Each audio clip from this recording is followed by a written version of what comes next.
Des ressources les plus convoitées de la planète. Qu'elles soient fossiles ou renouvelables, l'énergie constitue un élément central du développement de tout pays. Dans un monde où les besoins vont sans cesse croissant, la Russie invite à la réflexion sur le sujet.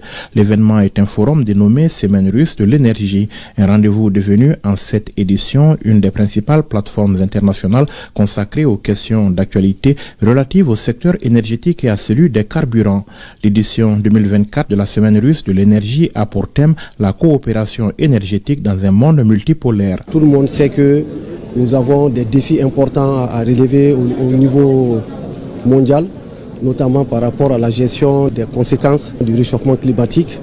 Donc l'énergie devient un enjeu majeur parce que nous constatons que les énergies fossiles augmentent donc le réchauffement climatique avec toutes les conséquences que nous connaissons, les inondations, la sécheresse, etc. Donc aujourd'hui, il s'agit de voir comment le monde peut s'organiser dans une coopération multipolaire pour pouvoir faire face à ces enjeux. Face à des responsables politiques, des dirigeants de grandes entreprises et autres experts du secteur énergétique, le président de la Fédération de Russie a fait l'état des lieux de la situation énergétique au niveau mondial, de la transition énergétique dans son pays, sans oublier le partenariat nouveau avec les pays amis en vue de les aider à développer des énergies propres.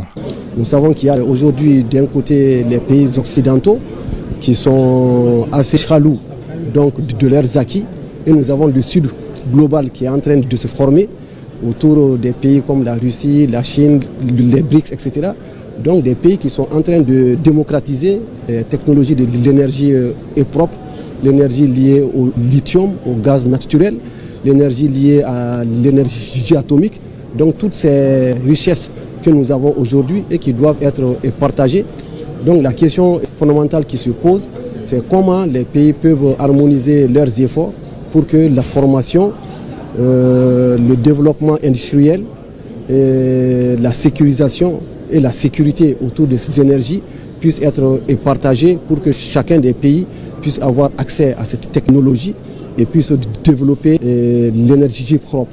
Espace d'échange, de conclusion ou de consolidation d'accords de partenariat, la Semaine russe de l'énergie est aussi un haut lieu de réflexion à travers des panels sur diverses thématiques. Les énergies faibles en carbone, base d'un développement durable, était justement le thème d'un des tout premiers panels. Nous avons beaucoup de capacités en matière de développement agricole. Donc aujourd'hui, nous avons besoin de beaucoup d'énergie, comme tous les autres pays, pour pouvoir transformer les produits agricoles et créer une industrie de transformation qui va permettre de changer structurellement notre économie. Donc les sociétés avec lesquelles nous sommes en train de faire les transactions en matière de lithium, notamment la Fédération de Russie qui est un partenaire stratégique, parce que le président de la transition a bien voulu serrer les produits miniers, les produits comme l'uranium, le gaz, le lithium, sont considérés comme des produits stratégiques aujourd'hui et nous voulons faire des affaires avec des pays qui sont des pays amis dont la coopération est élevée à un niveau stratégique comme la Fédération de Russie. Dans le cadre de ce partenariat, nous envisageons donc de faire l'extraction des produits comme le lithium, son enrichissement au départ à 6%, afin d'aboutir dans un délai raisonnable de 10 ans à la fabrication des batteries sur classe. Pour un avenir pauvre en carbone, on retiendra que la plupart des pays font aujourd'hui le choix de l'énergie nucléaire. Leader mondial en la matière, la société Rosatom, initiatrice du débat, exporte son savoir-faire dans de nombreux pays à travers le monde. À noter que le programme de la Semaine russe de l'énergie prévoit pas moins d'une trentaine d'événements divisés en plusieurs catégories thématiques. Il était question dans un premier temps de faire le rappel justement de nos engagements. Et après ça, nous avons décidé d'avancer très rapidement. Et pour ça, Géologia va envoyer une mission à Bamako courant octobre. Et cette mission, quand elle sera à Bamako, elle va travailler avec nos experts pour que nous puissions mettre à disposition l'ensemble des données. Et à leur retour,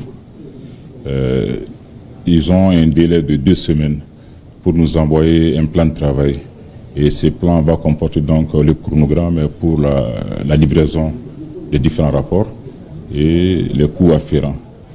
Et je dois aussi rappeler que déjà à la base, nous avions aussi convenu avec Géologia que les données satellitaires dont ils avaient besoin pour faire leur travail devait être fourni par Glav Cosmos.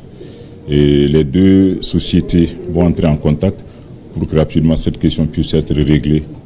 Rappelez-nous en quelques mots, qu'est-ce que cette société est en train de faire concrètement aujourd'hui pour le Mali? Et cette société va faire la cartographie géologique complète du Mali. Mais nous devons dire que déjà dans notre pays, il y avait eu des travaux à différentes échelles.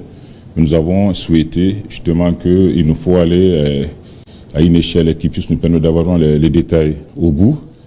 Ce qu'on aura comme résultat, c'est vraiment une cartographie géologique complète de notre pays pour que nous puissions savoir exactement qu'est-ce que nous avons comme minerai dans quelle partie de notre pays.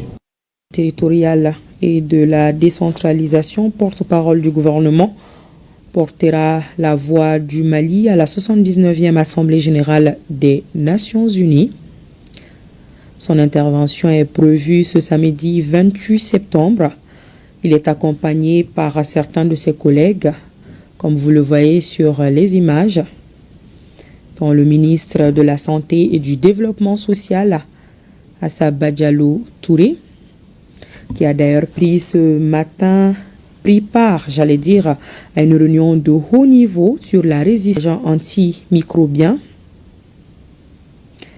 Elle a également rencontré la sous-secrétaire générale aux affaires humanitaires et coordinatrice adjointe des secours d'urgence de OCHA.